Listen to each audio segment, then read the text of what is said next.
Hi guys, പത്തനംമാറ്റ സീരിയലിൻ്റെ ഒരു പുതുപുത്തൻ വിശേഷത്തിലേക്ക് എല്ലാവർക്കും സ്വാഗതം. വരാൻ പോകുന്ന ഒരു അടിപൊളി എപ്പിസോഡ് വിശേഷത്തിലേക്കാണ് നമ്മൾ പോകുന്നത്. എന്താണെന്ന് വെച്ചാൽ നമ്മുടെ അവന്തികയും അതുപോലെ നാഗേന്ദ്രയും കൂടി തകർക്കുകയാണ് ചെയ്യുന്നത് കേട്ടോ. നമ്മുടെ മൂർത്തീസ് ജ്വല്ലറിയുടെ സാമ്രാജ്യം തന്നെ തകർക്കുകയാണ്. അങ്ങനെ ഇതൊക്കെ ചെയ്ത് കൂട്ടിയത് ആരാണെന്നുള്ള അന്വേഷണത്തിൽ മുത്തശ്ശനും ആദർശനും ഒക്കെ മനസ്സിലാകുകയാണ് അവന്തികയാണ് ഇതിൻ്റെ എല്ലാം പിന്നിലെന്ന്. അപ്പോൾ അവന്തികയാണ് ഇതിൻ്റെ എല്ലാം പിന്നിലെന്നും നാഗേന്ദ്രയാണെന്നും ഒക്കെ അറിയുമ്പോൾ മുത്തച്ഛൻ അത് വലിയൊരു ഷോക്കാകുകയൊക്കെ ചെയ്യുന്നുണ്ട്. അതിനുശേഷം മുത്തച്ഛൻ അതിൽ നിന്നൊക്കെ റിക്കവറായി വരുമ്പം ആദർശിനെയും കൂട്ടി നേരെ നാഗേന്ദ്രയുടെ അടുത്ത് എത്തുകയാണ്. അങ്ങനെ നാഗേന്ദ്രയെയും അവന്തികയും മുത്തച്ഛനും ആദർശും കൂടി പഞ്ഞിക്കിടുകയാണ് കേട്ടോ. ആ ഒരു വിശേഷങ്ങളിലേക്കാണ് നമ്മൾ പോകുന്നത്. നമ്മുടെ വീഡിയോ ഇഷ്ടമായാലും ഒന്ന് ലൈക്ക് ചെയ്യണേ, ഹൈപ്പ് ചെയ്യണേ, ചാനൽ കൂടി ഒന്ന് സബ്സ്ക്രൈബ് ചെയ്ത് സപ്പോർട്ട് ചെയ്യണേ. അങ്ങനെ ആദർശും നയനയും കൂടി മനസ്സിലാക്കുകയാണ് ഇതിൻ്റെയൊക്കെ പിന്നിൽ അവന്തിക തന്നെയാണ്. ഈ കാര്യങ്ങളെല്ലാം ഒറ്റുകൊടുക്കുന്നത് അവന്തികയാണെന്നുള്ള കാര്യം. നാഗേന്ദ്രയാണെങ്കിൽ ഇവർ ചെയ്ത പൂജയ്ക്ക് മറുപൂജ ചെയ്ത് ആദർശിനെ തോപ്പിക്കുകയാണ്. ആദർശ് മുംബൈയിൽ ചെല്ലുമ്പോൾ അവിടെ വച്ചിട്ട് ആ ഡീല് ആദർശിന് കിട്ടാതെ വരികയാണ്. അങ്ങനെ കിട്ടാതെ വരുന്ന സമയത്ത് ആദർശിന് വല്ലാതെ വിഷമാവാണ്. അപ്പം ഇത് വിളിച്ച് മുത്തശ്ശനോട് പറയുന്നുണ്ട് ആദർശ്, മുത്തശ്ശ എത്രയൊക്കെ ഹാർഡ് വർക്ക് ചെയ്തിട്ടും നമുക്ക് ആ ഡീല് കിട്ടിയിട്ടില്ല. ഞാൻ ചെയ്യാവുന്നതിൻ്റെ പരമാവധി എല്ലാ കാര്യങ്ങളും അവിടെ ചെയ്തിട്ടുണ്ട്, പക്ഷേ അതൊന്നും ശരിയായിട്ടില്ല എന്ന് പറയാണ്. അത് മാത്രമല്ല ആ ജ്വല്ലറിക്കാർക്കാണ് ആ ഡീല് കിട്ടിയിരിക്കുന്നതെന്നും മുത്തശ്ശനോട് പറയുക. അപ്പോൾ മുത്തശ്ശൻ പറയുന്നുണ്ട്, അതെന്താ ആദർശേ, നമ്മൾ എല്ലാ കാര്യങ്ങളും നല്ല ഭംഗിയായിട്ട് തന്നെ ചെയ്തതാണല്ലോ, നീ ഇവിടുന്ന് നന്നായിട്ട് പ്രിപ്പയർ ചെയ്ത് തന്നെയാണല്ലോ പോയത്. അത് മാത്രമല്ല എല്ലാവിധ വിജയങ്ങൾക്കും വേണ്ട പൂജകളും കാര്യങ്ങളും ഒക്കെ നമ്മൾ ചെയ്തില്ലേ എന്ന് ചോദിക്കുക. അപ്പോൾ ആദർശ് പറയുന്നുണ്ട്, എല്ലാം ചെയ്തതാ മുത്തശ്ശ, ഞാനും അവിടെ വന്ന് നല്ല രീതിയിൽ തന്നെ പെർഫോം ചെയ്തതാ. പക്ഷേ ഇതിൻ്റെ ഇടയ്ക്ക് എന്തോ കളികൾ ഉണ്ടായിട്ടുണ്ട്. നമ്മുടെ തീരുമാനങ്ങളൊക്കെ അവിടെ ചെന്ന് എന്തൊക്കെയോ ആയിട്ട് ഒറ്റിക്കൊടുത്ത് ചിലരൊക്കെ ഉണ്ടായിരുന്നു, ആരാണെന്ന് അറിയില്ല, നമ്മുടെ കൂടെ നിൽക്കുന്ന ആരൊക്കെയോ തന്നെയാണ് അത് എന്ന് പറയാണ്. അപ്പം മുത്തശ്ശ പറയുന്നുണ്ട്, അങ്ങനെയൊന്നും സംഭവിക്കാൻ സാധ്യതയില്ല. അബിക്കും ജലജയ്ക്കും ഒന്നും അക്കാര്യത്തിൽ വലിയ റോളൊന്നുമില്ല. അങ്ങനെ ഒന്നും ചെയ്ത് ഒന്നും നേടാനൊന്നും പോകുന്നില്ല, അതിനൊന്നുള്ള കഴിവൊന്നും അവനില്ല. പിന്നെ ഇതെങ്ങനെ സംഭവിച്ചതെന്ന് അറിയില്ല എന്ന് പറയാം. അപ്പം ആദർശ് പറയുന്നുണ്ട്, ഇനി നവ്യ വഴി ജ്വല്ലറിക്കാർ നമ്മുടെ ട്രിക്കുകളൊക്കെ അറിഞ്ഞിട്ട് അവരവിടെ കളിച്ചതായിരിക്കുമോ എന്ന് ചോദിക്കുക. അപ്പോഴും മുത്തശ്ശൻ പറയുന്നുണ്ട്, നവ്യ വഴി എന്തറിയാനാ, അവൾക്ക് ഓഫീസിലെ കാര്യങ്ങൾ എന്തറിയാം, ഒന്നും അറിയില്ല. അവൾ വഴി അറിയാനുള്ള സാധ്യതയില്ല ആദർശ്, ഇത് നീ പെർഫോം ചെയ്യുന്നത് കുറഞ്ഞു പോയതുകൊണ്ടാണെന്ന് പറയാണ്. അപ്പോൾ ആദർശിന് ഭയങ്കര വിഷമാവുകയാണ്. അതേസമയം ജ്വല്ലറിക്കാർക്ക് ആ ഡീൽ അങ്ങ് കിട്ടിക്കഴിഞ്ഞിരിക്കുക. അമേരിക്കൻ കമ്പനിയുടെ 6 വർഷത്തേക്കുള്ള ആ ഡീല് കിട്ടിക്കഴിയുമ്പോൾ ഭയങ്കര സന്തോഷമാണ് നാഗേന്ദ്രയ്ക്ക്. നാഗേന്ദ്രയാണെങ്കിൽ ഒരു പാർട്ടിയൊക്കെ തന്നെ വയ്ക്കുകയാണ് കേട്ടോ. അപ്പോൾ നമ്മുടെ അവന്തികയും അവിടെയുണ്ട്, ഡേവിഡും ഉണ്ട്. അപ്പോൾ അങ്ങനെ അവർ പാർട്ടിയിലിരുന്ന് സംസാരിക്കുക. അപ്പോൾ അവന്തിക പറയുന്നുണ്ട്, അച്ഛൻ്റെ ആഗ്രഹം പോലെ തന്നെ കാര്യങ്ങളൊക്കെ നടന്നല്ലോ, എനിക്ക് ചെയ്യാവുന്നൊക്കെ ഞാൻ ചെയ്യുന്നുണ്ടെന്ന് പറയാണ്. അപ്പം നാഗേന്ദ്ര പറഞ്ഞു കൊടുക്കുന്നുണ്ട് അവന്തികയോട്, ഇപ്പം കണ്ടില്ലേ ആദർശ്, അവൻ തോറ്റു തുന്നം പാടി വന്നു, ഇനി നീ ആദർശിനൊപ്പം അല്ല ആദർശിനേക്കാൾ മേളിൽ കയറണം. എങ്ങനെയാണെന്ന് വെച്ചാൽ നീ അവിടെ മുത്തശ്ശനെയും മുത്തശ്ശിയെയും ഒക്കെ കയ്യിലെടുക്കണമെന്ന് പറയാണ്. അപ്പോൾ അവന്തിക പറയുന്നുണ്ട്, ശരിക്കും ഞാൻ അവരെ കയ്യിലെടുത്തിരിക്കുകയാണ്, അവരുടെ പൊന്നോമന തന്നെയാണ് ഞാനിപ്പം. എൻ്റെ അമ്മയും ഏട്ടനെയും ഒക്കെ ഞാൻ അവിടെ തള്ളി പറഞ്ഞിരിക്കുക. അതും ഒരു നാടകമാണ്. അതുകൊണ്ട് തന്നെ മറ്റുള്ളവരൊക്കെ എന്നെ നന്നായിട്ട് സ്നേഹിക്കുന്നുണ്ട്, ഒരു സംശയവും അവർക്കാർക്കും ഇല്ല എന്ന് പറയാം. അപ്പോൾ ഉണ്ട് നാഗേന്ദ്ര പറയാം, അത് തന്നെയാണ് വേണ്ട മോളെ, ഈ അവസരം നീ മുതലാക്കണം. ഇപ്പം ആദർശ് തോറ്റു തുന്നമ്പാടി തിരിച്ചെത്തുമ്പം മുത്തശ്ശൻ്റെ മനസ്സിൽ ഒരു ദേഷ്യമൊക്കെ ഉണ്ടാവും. ഇതിനു മുമ്പും അങ്ങനെ തന്നെയായിരുന്നു. ജ്വല്ലറിക്ക് വേണ്ടി വർക്ക് ചെയ്യാതിരിക്കുന്നവരെയും ആരെങ്കിലും മൂലം ജ്വല്ലറിക്ക് എന്തെങ്കിലും നഷ്ടം ഉണ്ടായാലും അവരെ പുറത്താക്കുക എന്നുള്ളത് പുള്ളിയുടെ തീരുമാനം തന്നെയായിരുന്നു. ഇനിയിപ്പം ആദർശ് കൊച്ചുമോനായതുകൊണ്ട് അങ്ങനെ ചെയ്യാതിരിക്കുമെന്ന് അറിയില്ല എന്ന് പറയാം. അപ്പം അവന്തികയും പറയും, ശരിയാ, ആദർശിനോടാണ് മുത്തശ്ശന് ഏറ്റവും കൂടുതൽ സ്നേഹമുള്ളത്, അതുകൊണ്ട് തന്നെ ആദർശിനെ ഇതിൻ്റെ പേരിൽ പുറത്താക്കാനൊന്നും പോകുന്നില്ല കമ്പനിയിൽ നിന്ന് എന്ന് പറയുക. അപ്പോൾ നാഗേന്ദ്ര പറയാം, പുറത്താക്കിയില്ലേലും അവനെ ഒന്ന് തരം താഴ്ത്തണം, ആ സ്ഥാനത്ത് നീ കയറി കൂടാൻ ശ്രമിക്കണം എന്ന് പറയാണ്. അപ്പോൾ അവന്തിക്ക് പറയുന്നുണ്ട്, അതെങ്ങനെയാച്ചാ, ഞാൻ ഇവിടുത്തെ കാര്യങ്ങളൊക്കെ പഠിച്ചു വരുന്നതല്ലേ ഉള്ളൂ, അതിനു മുമ്പ് എന്നെ അവിടെ കയറ്റി ഇരുത്തുമെന്ന് ചോദിക്കുകയാണ്. അതിനും വഴിയുണ്ട് മോളെ എന്ന് പറയുക നാഗേന്ദ്ര. അപ്പോൾ അവന്തിക്ക് ചോദിക്കുക, അതെന്താച്ചാ വഴി, വേറൊരു ഡീല് വരുന്നുണ്ട്, ഒരു ചെറിയ ഡീല്, അത് നീ വഴി കൊട്ടേഷൻ വെച്ച് നീ തന്നെ കാര്യങ്ങൾ പ്രസൻറ്റ് ചെയ്ത് ആ ഡീല് നിങ്ങൾ നേടിയെടുക്കണം. അതുകൊണ്ട് മൂർത്തീസ് ജ്വല്ലറിക്ക് വലിയ വലിയ നേട്ടങ്ങളൊന്നും ഉണ്ടാകാൻ പോകുന്നില്ല, എന്നാലും ചെറിയൊരു വിജയമായിരിക്കും. അതിൻ്റെ പിന്നിൽ മോളാണെന്ന് അറിയുമ്പം മോളെ ആദർശിൻ്റെ സ്ഥാനത്തേക്ക് കിളവൻ കയറ്റിയിരുത്തും എന്ന് പറയാണ്. അപ്പോൾ അവന്തിക്ക് പറയാം, ശരിയാച്ചാ, അത് നേരാ, അത് നല്ലൊരു ഐഡിയ, നമുക്ക് ശ്രമിക്കാമെന്ന് പറയണം. അങ്ങനെ ആദർശ് തിരിച്ചു വരുമ്പം തന്നെ എല്ലാവരും കൂടി ഇരുന്ന് സംസാരിക്കുക. അപ്പോൾ ആദർശിന് നല്ല വിഷമാണ്. അപ്പോൾ ആദർശിനോട് മുത്തശ്ശൻ പറയുന്നുണ്ട്, എന്താ ആദർശം ഇങ്ങനെയൊക്കെ സംഭവിച്ചത്? ഇങ്ങനെയൊന്നും സംഭവിക്കാൻ പാടില്ലാത്തതായിരുന്നു. നമുക്ക് ഈ ഡീല് കിട്ടിയിരുന്നെങ്കിൽ നമ്മുടെ ഇപ്പോഴത്തെ വലിയൊരു നഷ്ടത്തിൽ നിന്ന് നമുക്ക് കയറിപ്പോകായിരുന്നു എന്ന് പറയാണ്. അപ്പോൾ ആദർശ് പറയുന്നുണ്ട്, മുത്തശ്ശ ഞാൻ ആത്മാർത്ഥമായിട്ട് ശ്രമിച്ചതാണ്, എല്ലാ കാര്യങ്ങളും നല്ല രീതിയിൽ തന്നെ പ്രസൻറ്റ് ചെയ്തതാണ്, പിന്നെ ഇതിപ്പോൾ ഇങ്ങനെ സംഭവിച്ചത് എന്താണെന്ന് അറിയില്ല എന്ന് പറയുക. അപ്പോൾ ഉടനെ തന്നെ അവിടെ നിന്നിട്ട് മുത്തശ്ശി പറയുക, എന്തൊക്കെയോ കഷ്ടകാലങ്ങളാണ്, അതുകൊണ്ടല്ലേ ഇങ്ങനെയൊക്കെ സംഭവിക്കുന്നത് എന്ന് പറയണം. അപ്പോൾ ഉടനെ മുത്തശ്ശൻ പറയാണ്, അങ്ങനെയുള്ള കഷ്ടകാലങ്ങളൊക്കെ മാറാനല്ലേ നമ്മൾ പ്രത്യേക പൂജകളൊക്കെ നടത്തിയിട്ട് പോയത്. ഇത്രയും പൂജയും കാര്യങ്ങളും ഒക്കെ ചെയ്തിട്ട് അതൊന്നും ഫലിച്ചില്ല എന്ന് പറയുമ്പം അതിനാരോ പ്രതിപൂജ ചെയ്തിട്ടുണ്ട്, ആരോ നമ്മളെ തകർക്കാൻ വേണ്ടി ശ്രമിക്കുന്നുണ്ട്. അവരെല്ലാ അർത്ഥത്തിലും നമ്മുടെ കാര്യങ്ങളെല്ലാം മനസ്സിലാക്കി അതിനെതിരായിട്ട് കാര്യങ്ങളൊക്കെ ചെയ്യുന്നുണ്ടെന്ന് പറയാണ് കേട്ടോ. അപ്പോൾ ആദർശം പറയുന്നുണ്ട്, ശരിയാണ്, അവിടെ ചെന്നപ്പോഴേ എനിക്കത് ഫീൽ ചെയ്തു, നമ്മളെ ഒറ്റ കൊടുക്കുന്ന പോലെ. ഇത് മറ്റാരുമല്ല, ആ AM ജ്വല്ലറിക്കാരാ. പക്ഷെ അവർക്ക് എന്തുകൊണ്ടാണ് നമ്മളോട് ഇത്രയും ശത്രുത വരുന്നതെന്നുള്ള കാര്യത്തിൽ ഒരു വ്യക്തതയില്ല. ആ ഡേവിഡ്, അയാൾ കേരളത്തിൽ തന്നെ ജനിച്ചു വളർന്ന ആളൊന്നുമല്ല, ദുബായിൽ സെറ്റിൽഡ് ആയിട്ടുള്ള ഒരാളായിരുന്നു. അയാൾ തുടങ്ങിയ ബിസിനസ്സാണ്. അയാൾക്ക് നമ്മളോട് ഇപ്പോൾ ഇത്ര വലിയ ശത്രുതയൊക്കെ ഉണ്ടാകാൻ എന്താ കാര്യം എന്നറിയില്ല. വ്യക്തിപരമായിട്ട് അയാളോട് നമുക്കൊന്നും ഒരു ശത്രുതയില്ല. അങ്ങനെയുള്ളപ്പം ഇത്രയൊക്കെ നമ്മളെ തകർക്കാൻ ഡേവിഡ് ശ്രമിക്കുമെന്ന് ആദർശ് ചോദിക്കുമ്പോൾ മുത്തശ്ശൻ പറയുന്നുണ്ട്, ഡേവിഡൊന്നും അല്ല, ഇതിൻ്റെ പിന്നിൽ നമ്മളോട് വർഷങ്ങളായിട്ട് ശത്രുതയുള്ള ആരോ എന്തോ കാര്യം മനസ്സിൽ വെച്ച് ഡേവിഡിനെ ഒരു ബിനാമിയാക്കി വെച്ച് ഇത് ചെയ്യുന്നതാണെന്ന് പറയുക. അപ്പം ഇതെല്ലാം കേട്ടോണ്ട് അവന്തിക അവിടെയുണ്ട്. അപ്പോൾ അവന്തിക മനസ്സിൽ വിചാരിക്കുകയാണേ, ഇതൊക്കെ കറക്റ്റായിട്ട് ഈ കളവൻ പറയുന്നുണ്ടല്ലോ, എത്രയധികം ബുദ്ധിയുണ്ട്, ചുമ്മാതല്ല ഇയാൾ ബുദ്ധിരാക്ഷസനാണെന്ന് അറിയപ്പെടുന്നത്. ഇത്രയും വലിയ ബിസിനസ് സാമ്രാജ്യമൊക്കെ കെട്ടിപ്പടുത്തെടുക്കണമെങ്കിൽ ഇയാൾക്ക് കഴിവുണ്ട്, അതുകൊണ്ടല്ലേ എല്ലാം ഊഹിച്ചെടുത്തത്. ഇനിയിപ്പോൾ ഈ രീതിയിൽ പോയാൽ അച്ഛൻ്റെ കള്ളത്തരങ്ങളെല്ലാം ഉടനെ തന്നെ പുറത്തു വരും. അതിനു മുമ്പ് ആദർശിനെ അങ്ങ് ചവിട്ടി താഴ്ത്തണം എന്ന് അവന്തിക വിചാരിക്കണം.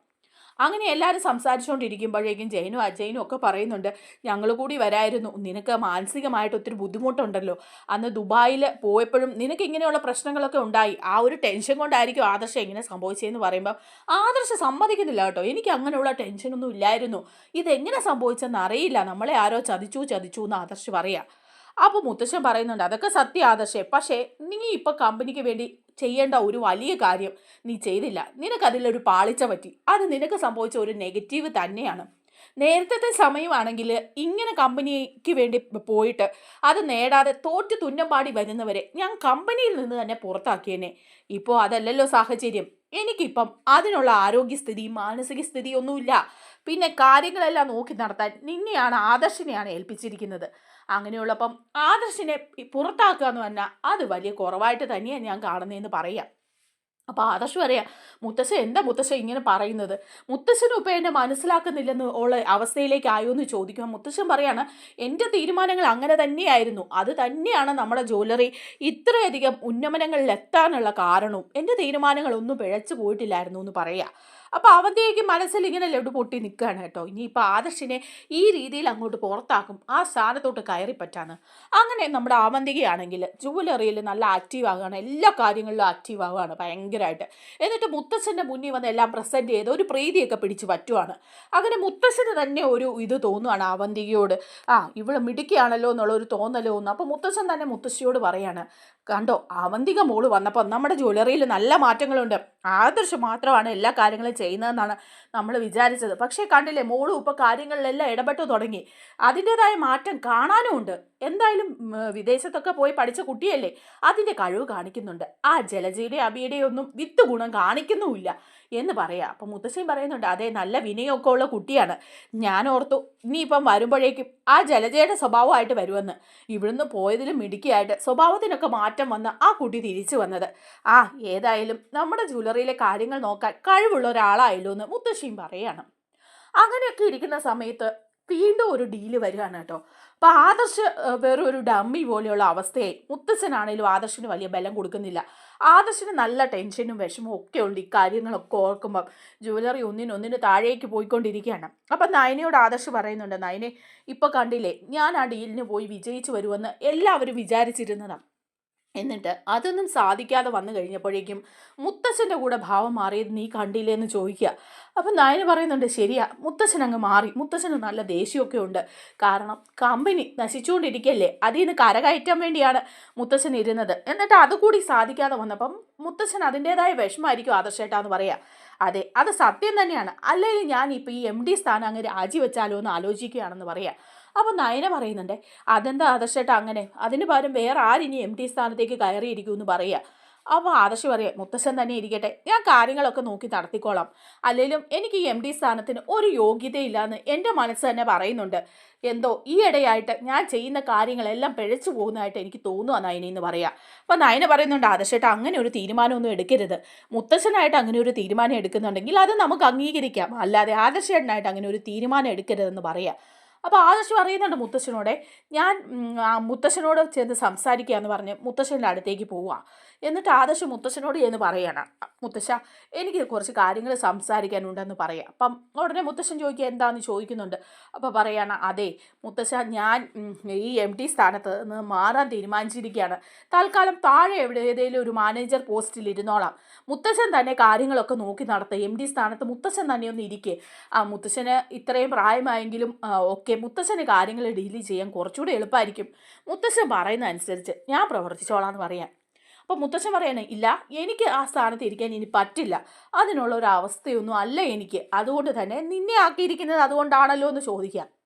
ആദർശ് പറയുന്നുണ്ട്, ഈ പ്രാവശ്യം പോയിട്ടും ഞാൻ പരാജയപ്പെട്ടല്ലേ വന്നത്, ഒരു മാറ്റം ആവശ്യമാണ് മുത്തശ്ശ എന്ന് പറയുമ്പോൾ ആദർശ് പറയുക, അങ്ങനെ മാറ്റത്തിൻ്റെ ഒന്നും ആവശ്യമില്ല എന്ന് പറയുകയാണേ. അങ്ങനെ മുത്തശ്ശൻ എൻ്റെ മനസ്സിലേക്ക് ഇങ്ങനെ ഒരു ത്രെഡ് അങ്ങ് കൊടുത്തിരിക്കുകയാണ് ആദർശ്. അതേസമയമാണെങ്കിൽ നമ്മുടെ അവന്തിക എങ്ങനെയെങ്കിലും കയറി പറ്റാനും നോക്കിയിരിക്കുക. അപ്പോഴാണ് അടുത്തൊരു കോൺട്രാക്റ്റ് വരുന്നത് കേട്ടോ, ഒരു ചെറിയ കോൺട്രാക്റ്റാണ്. അപ്പോൾ അതിലേക്ക് പ്രസൻറ്റ് ചെയ്യാൻ മുത്തശ്ശൻ ആദർശിനോട് പറയുന്നുണ്ട്. അപ്പോൾ ആദർശ് പറയാ മുത്തശ്ശനോട്, മുത്തശ്ശ എനിക്കത് സാധ്യമല്ല, കാരണം ഇപ്പോൾ പോയി ഒരു തോൽവി ഏറ്റുവാങ്ങിയിട്ട് വന്നതേ ഉള്ളൂ. ഇത് ചെറിയൊരു കരാറൊക്കെ ആയിരിക്കും, പക്ഷേ അതിൽ ഞാൻ പ്രസൻറ്റ് ചെയ്യാൻ പോകുന്നില്ല. മുത്തശ്ശനോ അല്ലെങ്കിൽ മറ്റാരെങ്കിലോ അല്ലെങ്കിൽ അനിയെ വിട്ടോളൂ എന്ന് പറയാണ്. അപ്പോൾ ഉടനെ മുത്തശ്ശൻ പറയാം, അങ്ങനെ പറഞ്ഞാൽ എങ്ങനെയാ, ഈ ചെറിയ ഡീലെങ്കിലും കിട്ടിയില്ലെങ്കിൽ നമുക്കിപ്പോൾ പിടിച്ചു നിൽക്കാൻ പറ്റില്ല ആദർശ എന്ന് പറയാം. ആദർശ് പറയുന്നുണ്ട്, ഇനി ഒരു തോൽവിയൊന്നും ഏറ്റുവാങ്ങാൻ എനിക്ക് പറ്റില്ല. പല പ്രാവശ്യം അവർ നമ്മളെ ചതിച്ചു, ഇതിലും നമ്മളെ ചതിക്കൂ എന്ന് പറയാണ്. അങ്ങനെ ആദർശ് അതിൽ നിന്ന് പിന്മാറുകയാണ് ചെയ്യുന്നത്. അപ്പോൾ മുത്തശ്ശൻ ഇങ്ങനെ ആലോചിക്കുകയാണ്, ആരെയാണ് ഇനി ഇതിലേക്ക് ആക്കുന്നതെന്ന് ആലോചിക്കുക. അങ്ങനെ ആലോചിക്കുമ്പോഴാണ് മുത്തശ്ശൻ്റെ മനസ്സിലേക്ക് വരുന്നത്, അവന്തികയെ വിട്ടാലോ, അവന്തിക കാര്യങ്ങളൊക്കെ നന്നായിട്ട് ചെയ്യുന്നുണ്ട്, അപ്പോൾ അവന്തിക ഈ ഒരു ഡീലിനായിട്ട് പോട്ടെ എന്നുള്ള തീരുമാനം എടുക്കുകയാണ് മുത്തശ്ശൻ അത് ജയനോടും അജയനോടും എല്ലാവരോടും ആദർശിനോടും ഒക്കെ സംസാരിക്കുകയാണ്. അപ്പോൾ ആദർശിന് വലിയ അഭിപ്രായമൊന്നുമില്ല, പക്ഷെ മുത്തശ്ശൻ തീരുമാനിക്കുകയാണ് അവന്തികയെ ഇതിനായിട്ട് വിടാമെന്ന്. അങ്ങനെ അവന്തികയെ വിളിച്ചിട്ട് പറയുന്നുണ്ട്, അവന്തിക ഇങ്ങനൊരു ഡീലുണ്ട്, അത് പോയി അവിടെ പ്രസൻറ്റ് ചെയ്ത് നമുക്ക് ആ ഡീൽ ഒപ്പിക്കണം, എന്നാലേ തൽക്കാലമെങ്കിലും നമ്മുടെ ജ്വല്ലറി പിടിച്ചു നിൽക്കാൻ പറ്റുള്ളൂ. അതും കൂടി നഷ്ടപ്പെട്ടാൽ നമ്മളങ്ങ് കൂപ്പുകുത്തിപ്പോകും. ആദർശനിപ്പം ആ ഒരു കാര്യത്തിന് പോകാനുള്ളൊരു മാനസികാവസ്ഥയൊന്നുമില്ല എന്ന് പറയുമ്പോൾ അവന്തിക പറയാം, അയ്യോ ആദർശേട്ടൻ പോകണം, അല്ലാതെ ഞാൻ പോയാൽ ശരിയാവില്ല, ഭയങ്കര അമിത വിനയമൊക്കെ കാണിക്കുകയാണ്. എന്നിട്ട് പറയുന്നുണ്ട്, ആദർശേട്ടനല്ല ഇത്രയും നാളും ഇങ്ങനെയുള്ള കാര്യങ്ങൾക്കൊക്കെ പോയിരിക്കുന്നത്, ഞാൻ പോയാൽ ആ ഡീല് കിട്ടില്ല മുത്തശ്ശ, വെറുതെ എന്തിനാണ് ഞാൻ പോകുന്നത്, എനിക്കതിനെക്കുറിച്ചൊന്നും ഒന്നും അറിയില്ല എന്നൊക്കെ പറയുമ്പോൾ മുത്തശ്ശൻ പറയുന്നുണ്ട്, അല്ല മോളെ, നിനക്ക് അതിനെക്കുറിച്ചൊക്കെ അറിയാം, നീ ഇപ്പം നന്നായിട്ട് കാര്യങ്ങളൊക്കെ ചെയ്യുന്നുണ്ട്, എന്നെ തന്നെ അത്ഭുതപ്പെടുത്തി നീ ഇവിടെ ഓരോ കാര്യങ്ങൾ ചെയ്യുമ്പം, അതുകൊണ്ട് തന്നെ മോളെ നീ പൊയ്ക്കോളാൻ പറയാണ്. അങ്ങനെ അവന്തികയ്ക്ക് ഒരു വീണ് കിട്ടിയ അവസരം പോലെ ആയല്ലോ. അവന്തിക നേരത്തെ തന്നെ ഇതൊക്കെ കരുതി കൂട്ടിയിരിക്കുകയാണ്. അങ്ങനെ അവന്തിക ഭയങ്കര വിനയമൊക്കെ കാണിച്ച് സമ്മതിക്കുകയാണ്. എന്നിട്ട് പോകാൻ പോവാണ് ആ ഡീലിന്. അച്ഛൻ നാഗേന്ദ്രയെ വിളിച്ചിട്ട് പറയുന്നുണ്ട്, അച്ഛാ ഇങ്ങനെ എന്നോട് പൊയ്ക്കോളാൻ പറഞ്ഞിട്ടുണ്ട്, നല്ല അവസരമാണെന്ന് പറയാം. അപ്പം മോള് ധൈര്യമായിട്ട് പോക്കൂ, ഇത് നിങ്ങൾക്ക് തന്നെ കിട്ടും, മോള് എടുത്തതായിട്ട് അവിടെ കാണിക്കണം, അങ്ങനെയാണെങ്കിലേ ഉള്ളൂ ആദർശിൻ്റെ മുകളിൽ മുഖക്ക് കയറാൻ പറ്റുള്ളൂ എന്നൊക്കെ പറഞ്ഞു കൊടുക്കുകയാണ്. അങ്ങനെ മുത്തശ്ശൻ്റെ മുമ്പിൽ വന്ന് എല്ലാവരോടും യാത്ര പറഞ്ഞ് മുത്തശ്ശൻ്റെ കാൽക്കലൊക്കെ വീണ് അനുഗ്രഹമൊക്കെ വാങ്ങിച്ചിട്ടാണ് കേട്ടോ പോകുന്നത്. അപ്പം മുത്തശ്ശനും പറയുന്നുണ്ട്, മോളെ നീ ചെല്ല്, ഈ ഡീല് നമുക്ക് കിട്ടും, നിനക്ക് നല്ല കഴിവുണ്ട്, അതുകൊണ്ട് തന്നെ സാധിക്കുമെന്ന് പറയാണ്. പിന്നെ മറ്റാരെങ്കിലും നമ്മളെ ചതിച്ചാൽ, അങ്ങനെയാണ് ഇതെല്ലാം നഷ്ടപ്പെട്ടത്, ആ ചതി ഉണ്ടാവാതിരിക്കാൻ നന്നായി പ്രാർത്ഥിച്ചിട്ട് പോയിക്കോളാനൊക്കെ പറയാം. അങ്ങനെ അനുഗ്രഹിച്ചൊക്കെ മുത്തശ്ശൻ വിടുകയാണ്. പക്ഷേ ആദർശിനും നയനിക്കുമൊക്കെ ഒരു വിഷമമുണ്ട് കേട്ടോ. എന്താണെന്ന് വെച്ചാൽ ആദർശിനെ ഒഴിവാക്കിയിട്ട് അവന്തികയെ വിടുന്നത് കൊണ്ടൊക്കെ തന്നെ ആദർശ് പിന്മാറിയതാണെങ്കിൽ പോലും അങ്ങനെ അവന്തിക പോവാണ്. അവന്തിക ആ ഡീലിന് പോവുകയും അങ്ങനെ ആ ഡിഗ്രിയിൽ ആ കോൺട്രാക്റ്റ് കിട്ടുകയും ചെയ്യുകയാണ്. അതുകൊണ്ട് തന്നെ മൂർത്തീസ് ജ്വല്ലറിക്ക് കോടികളുടെ നേട്ടം ഉണ്ടാവുന്നുണ്ട്. ഇപ്പം വന്നിരിക്കുന്ന ആ നഷ്ടത്തിൻ്റെ അവസ്ഥയിൽ നിന്ന് കുറച്ചൊക്കെ ഒന്ന് കരകയറാനായിട്ട് പറ്റുന്നുണ്ട്. അപ്പം അവന്തിക ഈ ഡീല് നേടിക്കഴിയുമ്പോഴേക്കും ഭയങ്കര സന്തോഷമാവുകയാണേ മുത്തശ്ശനെ വിളിച്ചിട്ട് പറയുന്നുണ്ട്, മുത്തശ്ശ ഞാൻ ആ ഡീല് നേടി നമുക്ക് തന്നെ അത് കിട്ടിയെന്ന് പറയാണ്.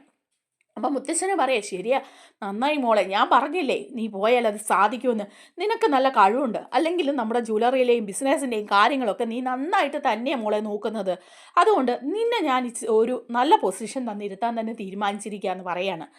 അപ്പോൾ ആദർശ് ആകെ ചമ്മി നാറിയ മട്ടാണ്. കാരണം അവന്തിക പോയി കഴിഞ്ഞപ്പോൾ അവന്തികയ്ക്ക് ആ ഡീല് കിട്ടുകയും ചെയ്തു. ആദർശിനൊന്നും കിട്ടാത്ത അവസ്ഥയാവുമ്പം മുത്തശ്ശൻ തന്നെ പറയാണ്, ആദർശ് ഇപ്പം താൽക്കാലികമായിട്ട് MD സ്ഥാനത്ത് നിന്ന് മാറിയിരിക്കുകയാണല്ലോ, ആദർശ് കാര്യങ്ങളൊന്നും വ്യക്തമായിട്ട് നോക്കുന്നില്ല. അതുകൊണ്ട് തന്നെ ആദർശിൻ്റെ ആ പൊസിഷനിലേക്ക് അവന്തിക മോളിരിക്കണം. കാര്യങ്ങളെല്ലാം നോക്കി നമ്മുടെ ജ്വല്ലറിയെ ഉയരങ്ങളിലേക്ക് കൊണ്ടുവരണം. ഇപ്പം നഷ്ടം വന്ന ഈ അവസ്ഥയിൽ നിന്ന് കയറി വരണം. അതിന് മോക്ക് സാധിക്കുമെന്ന് പറയാം. അപ്പോൾ ഇത് കേൾക്കുമ്പോൾ നയനയ്ക്കും ആദർശിനും ദേവയാനിക്കും ഒക്കെ നല്ല വിഷമം തോന്നുന്നുണ്ട് കേട്ടോ. അപ്പോൾ മുത്തശ്ശൻ തന്നെ പറയുന്നുണ്ട്, ആദർശിനെ ഞാൻ കുറ്റപ്പെടുത്തുവോ കൊച്ചാക്കുവോ ഒന്നും ചെയ്യല്ല. നിന്റെ മാനസികാവസ്ഥ ഇപ്പം വേറൊരവസ്ഥയിലാണ്. ഒരുപാട് ടെൻഷനുണ്ട് നിനക്ക്. നീ ഇപ്പം കുറേ പരാജയങ്ങൾ ഏറ്റുവാങ്ങിയത് കൊണ്ട് തന്നെ കുറേ അധികം ടെൻഷനുണ്ട്. അതൊക്കെ മാറണമെങ്കിൽ ഇനിയിപ്പോൾ കുറച്ചൊരു റെസ്റ്റൊക്കെ എടുക്കുക, അവന്തിക മോള് നോക്കട്ടെ എന്ന് പറയാം. അങ്ങനെ അവന്തിക MD കസേരയിൽ കയറി ഇരിക്കുകയാണ്. ആഗ്രഹിച്ച പോലെ തന്നെ എല്ലാ കാര്യങ്ങളും, അതായത് മൂർത്തീസ് ജ്വല്ലറിയുടെ സകല കാര്യങ്ങളും അവന്തികയുടെ കയ്യിൽ വന്നിരിക്കുകയാണ്. അങ്ങനെ അവന്തികയും നാഗേന്ദ്രയും എല്ലാം കൂടി നന്നായിട്ട് കളിക്കുകയാണ് കേട്ടോ. ഇതൊന്നും പാവം നമ്മുടെ മുത്തശ്ശനും ഒന്നും അറിയുന്നില്ല. അങ്ങനെ ഇരിക്കുമ്പോഴാണ് അവന്തിക ചില കടത്തുകളും അതുപോലെ ചില വേറെ മറ്റു പല കരാറുകളിലും ഒക്കെ ഏർപ്പെടുന്നുണ്ടെന്ന് ജ്വല്ലറിയിലെ മാനേജറിന് കാര്യം പിടികിട്ടുന്നത്.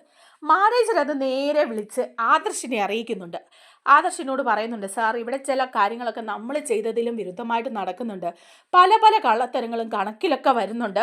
അവന്തിക മേഡമാണ് എല്ലാം ചെയ്യുന്നത്. പക്ഷേ അത് നിയന്ത്രിക്കാൻ വേറെ ആരോ ഉള്ളതുപോലെ തോന്നുന്നു. അത് മാത്രമല്ല, ആ ജ്വല്ലറിക്കാർക്ക് നമ്മുടെ കാര്യങ്ങളിൽ കൂടുതൽ ഇടപെടുന്ന പോലെയും അവരുമായിട്ട് എന്തൊക്കെയോ ഒരു കണക്ഷൻ ഉള്ള പോലെയൊക്കെ എനിക്ക് തോന്നുന്നു. വർഷങ്ങളായിട്ട് ഞാൻ ഇവിടുത്തെ ജോലിക്കാരനല്ലേ, ആ ഉണ്ട ചോറിൻ്റെ നന്ദി കാണിക്കാതിരിക്കാൻ പറ്റില്ലല്ലോ. അതുകൊണ്ടാണ് സാറിനെ വിളിച്ച് പറഞ്ഞതെന്ന് ആദർശിനോട് പറയാണ്. അപ്പോൾ ആദർശനും ഏകദേശം കാര്യങ്ങളൊക്കെ പിടികിട്ടുകയാണ്. അവന്തികയ്ക്ക് ഇതിൻ്റെ ഉള്ളിൽ എന്തൊക്കെയോ കളികൾ നടക്കുന്നുണ്ടെന്നുള്ള കാര്യം. അങ്ങനെ ആദർശിൻ്റെതായ വഴിക്ക് ഇത് അന്വേഷിക്കുകയാണ്. അപ്പം നയനയും കൂടുന്നുണ്ട് കേട്ടോ. അപ്പോൾ ആദർശിന് മനസ്സിലാവുകയാണ് അവന്തികയും ജ്വല്ലറിക്കാരുമായിട്ട് നല്ല രീതിയിലുള്ള കണക്ഷൻ ഉണ്ടെന്ന്. അങ്ങനെ ആദർശും നയനയും കൂടി നേരെ വരികയാണ് അവന്തികയുടെ റൂമിലേക്ക് വന്നിട്ട് ആദർശ് അവന്തിയെ കസേരയിൽ നിന്ന് വലിച്ച് പൊക്കിയെടുക്കുക. നീ കസേര ഇരിക്കാൻ ഒരു യോഗ്യതയുള്ളവളല്ല, നിനക്ക് എന്ത് യോഗ്യതയുള്ളതെന്ന് ആദർശ് ചോദിക്കുക. അപ്പോൾ അവന്തിക കുറേയൊക്കെ തർക്കിച്ച് നിൽക്കുന്നുണ്ടെങ്കിലും ആദർശ് ഈ കണക്കുകളൊക്കെ കാണിക്കുകയാണ്. നീ ജ്വല്ലറിക്കാരുമായിട്ട് എന്താണ് ബന്ധം എന്ന് ചോദിക്കുക. അപ്പോൾ ഉടനെ തന്നെ ആദർശ് ചോദിക്കുമ്പോഴേക്കും അവന്തിക ലാസ്റ്റ് കാര്യങ്ങളെല്ലാം പറയണം. എൻ്റെ അച്ഛനാണ് നാഗേന്ദ്രയുടെ ജ്വല്ലറിയാണ് ജ്വല്ലറി. ഈ അനന്തപുരിയിൽ നിന്ന് അദ്ദേഹത്തെ ആട്ടി ഇറക്കി വിടുമായിരുന്നു ഒരു പട്ടിയെ പോലെ. അതിൻ്റെ പകരം വീട്ടാൻ വേണ്ടി തന്നെയാണ് ഞങ്ങളിങ്ങനെ ചെയ്യുന്നതെന്നുള്ള കാര്യങ്ങളൊക്കെ ആദർശനോട് വ്യക്തമാക്കുകയാണ്. അപ്പോൾ ആദർശന് കാര്യങ്ങളെല്ലാം മനസ്സിലായി കഴിയുമ്പം ആദർശ് അവന്തികയ്ക്ക് നല്ല പെരുമാറുന്നുണ്ട്. അത് കഴിയുമ്പോൾ നേരെ മുത്തശ്ശൻ്റെ അടുത്തേക്ക് വരിക. മുത്തശ്ശനോട് ഈ സത്യങ്ങളൊക്കെ തുറന്നു പറയുന്നു. ഇപ്പം മുത്തശ്ശനോട് ആദർശ് അറിയിക്കുകയാണ് സത്യങ്ങളെല്ലാം. അവന്തിക നാഗേന്ദ്രയുടെ മകളാണെന്നും നാഗേന്ദ്ര ജീവിച്ചിരിപ്പുണ്ടെന്നും നാഗേന്ദ്രയുടെ ജ്വല്ലറിയാണ് ജ്വല്ലറി എന്നുള്ളതും പഴയ കണക്കുകളും പകരം വീട്ടാനും ഒക്കെ വേണ്ടിയിട്ടാണെന്ന് മുത്തശ്ശനെ അറിയിക്കുമ്പോൾ മുത്തശ്ശൻ ഞെട്ടിപ്പോവും. മുത്തശ്ശനെ വിശ്വസിക്കാനേ പറ്റുന്നില്ല. നാഗേന്ദ്ര തിരിച്ചെത്തിയെന്നോ അവന്തിക ചതിക്കുകയായിരുന്നെന്നോ. മുത്തശ്ശൻ തന്നെ അവന്തികയെ MD സ്ഥാനത്ത് കയറ്റി ഇരുത്തുകയും ചെയ്തു. അവന്തിക ഇങ്ങനെ ഒരു ചതി ചെയ്യുകയും ചെയ്തെന്ന് ഓർക്കുക. മുത്തശ്ശൻ ആകെപ്പാടെ ടെൻഷനായിട്ട് മുത്തശ്ശനൊരു അറ്റാക്കൊക്കെ വരികയാണ്. മുത്തശ്ശൻ അവിടെ കുഴഞ്ഞു വീണ് കഴിയുമ്പോഴേക്കും മുത്തശ്ശനെ എടുത്ത ഹോസ്പിറ്റലിൽ കൊണ്ടുപോവാണ്. അങ്ങനെ ഹോസ്പിറ്റലിൽ മുത്തശ്ശൻ അഡ്മിറ്റ് ആവുക. ആ സമയത്ത് തന്നെ എല്ലാവർക്കും ആകെപ്പാടെ ടെൻഷനൊക്കെ ആവുകയാണ്. അന്നേരം അങ്ങോട്ട് വിളിക്കുകയാണ് എല്ലാവരെയും. ആ മുത്തശ്ശൻ ആദർശിനെയും നയനയും കൂടെ വിളിക്കുക. എന്നിട്ട് ആദർശിനോട് മാപ്പ് പറയുന്നുണ്ട് കേട്ടോ. നിന്നെ മാറ്റിയിട്ട് അവന്തിക്ക് ആ സ്ഥാനത്ത് കയറ്റി ഇരുത്തിയതിനുള്ള ഒരു ശിക്ഷ അതെനിക്ക് കിട്ടിക്കഴിഞ്ഞു എന്ന് പറയാണ്. ഇനിയിപ്പം മറ്റാരും അറിയണ്ട, നമുക്ക് ഇതിൻ്റെ കാര്യങ്ങളൊക്കെ നിയന്ത്രിക്കണം. നാഗേന്ദ്രയെ പോയി നമുക്ക് കാണണമെന്ന് പറയാണ്. ഞാൻ ഇവിടെ നിന്ന് ഇറങ്ങിക്കോട്ടെ എന്ന് പറയാണ് കേട്ടോ. അങ്ങനെ മുത്തശ്ശൻ അവിടെ നിന്ന് ഇറങ്ങാൻ വേണ്ടിയിട്ട് കാത്തിരിക്കുക. അങ്ങനെ മുത്തശ്ശൻ ഹോസ്പിറ്റലിൽ നിന്ന് ഇറങ്ങിക്കഴിയുമ്പം ആദർശും മുത്തശ്ശനും കൂടെ നേരെ നാഗേന്ദ്രയുടെ അടുത്തേക്ക് ചെല്ലുകയാണ്. ചെന്ന് കഴിയുമ്പോഴേക്കും നാഗേന്ദ്രയ്ക്ക് ഒരു പരിഭവം ഉണ്ട്. കാരണം അവധിക കാര്യങ്ങളെല്ലാം പറഞ്ഞു, ആദർശ സത്യമെല്ലാം അറിഞ്ഞു. അതിൻ്റെ പേരിലാണ് മുത്തശ്ശൻ തളർന്നു വീണതെന്നുള്ള കാര്യമൊക്കെ അറിയാം. അപ്പം നാഗേന്ദ്ര വലിയ അഹങ്കാരത്തോടു കൂടി തന്നെ നിൽക്കുകയാണ്. ചെല്ലുന്ന വഴി തന്നെ മുത്തശ്ശൻ പടക്കം പൊട്ടുന്ന പോലെ ഒരടി നാഗേന്ദ്രയ്ക്ക് കൊടുക്കുകയാണ്. എന്നിട്ട് ചോദിക്കുകയാണ്, എടാ നീ ആയിരുന്നപ്പോൾ ഇതിൻ്റെ എല്ലാം പിന്നിലല്ലേ എന്ന് ചോദിക്കുക. അപ്പോൾ നാഗേന്ദ്ര പറയുന്നുണ്ട് അഹങ്കാരത്തോടു കൂടി തന്നെ, അതെ ഞാൻ തന്നെയാണ്. എന്താ അന്ന് എന്നെ പട്ടിയെ പോലെ ഇവിടെ നിന്ന് ആട്ടിയിറക്കി വിട്ടിയില്ലേ, എന്തിൻ്റെ പേരിലാണ് നിങ്ങൾ അന്ന് അത് ചെയ്തത്? അതിന് പകരം വീട്ടാൻ വേണ്ടി തന്നെയാണ് ഞാൻ ഇത്രയും വർഷവും കാത്തിരുന്നത്. ഇപ്പോഴാണ് എനിക്കതിന് അവസരം കിട്ടിയത്. നിങ്ങളുടെ ജുവലറിയെ തകർത്ത് തരിപ്പണമാക്കണം. നിങ്ങളുടെ ജീവൻ പോകുന്നതിന് മുമ്പ് നിങ്ങളത് കാണണം. അതായിരുന്നു എൻ്റെ ലക്ഷ്യം. അതിന് ദേ ഇവള് എൻ്റെ മോളും എൻ്റെ കൂടെ നിന്നെന്ന് പറയാം. അപ്പോൾ മുത്തശ്ശനും ആദർശം കൂടി പിടിച്ചിട്ട് പറയുന്നുണ്ട്, നിന്നെക്കൊണ്ട് സാധിക്കില്ല. മൂർത്തീസ് ജുവലറിയെ തകർക്കാൻ നിനക്ക് സാധിക്കില്ല. ഇതുപോലെ ചതയിലല്ലാതെ നേരെ വന്ന് കളിക്കടാന്ന് പറയാണ്. അപ്പോൾ നാഗേന്ദ്ര ഇങ്ങനെ നിൽക്കുമ്പോൾ ആദർശം മുത്തശ്ശനെ മാറ്റിയിട്ട് ആദർശം എന്ന നാഗേന്ദ്രയുടെ കുത്തിന് കയറി പിടിക്കുന്നുണ്ട്. എന്നിട്ട് പറയുന്നുണ്ട്, ഇനി നിന്നെക്കൊണ്ട് സാധിക്കുമോ? സത്യങ്ങളെല്ലാം ഞങ്ങൾ അറിഞ്ഞു. ഇനിയിപ്പം നീ ഒളിച്ചു നിന്ന് കളിക്കാതെ നേരെ കളിക്കടാ, അപ്പോൾ നമുക്ക് കാര്യങ്ങളൊക്കെ അറിയാം എന്ന് പറഞ്ഞ് രണ്ടുപേരും കൂടെ വെല്ലുവിളിക്കുന്നുണ്ട് കേട്ടോ. ഇനിയിപ്പോൾ അങ്ങോട്ട് മൂർത്തീസ് ജ്വല്ലറിയും ജ്വല്ലറിയും നേരെ നിന്ന് കളിക്കുന്ന കളികളൊക്കെ കാണാൻ പറ്റും. നമ്മുടെ വീഡിയോ ഇഷ്ടമായാലൊന്ന് ലൈക്ക് ചെയ്യണേ, ഹൈപ്പ് ചെയ്യണേ, ചാനൽ കൂടി ഒന്ന് സബ്സ്ക്രൈബ് ചെയ്ത് സപ്പോർട്ട് ചെയ്യണേ. താങ്ക്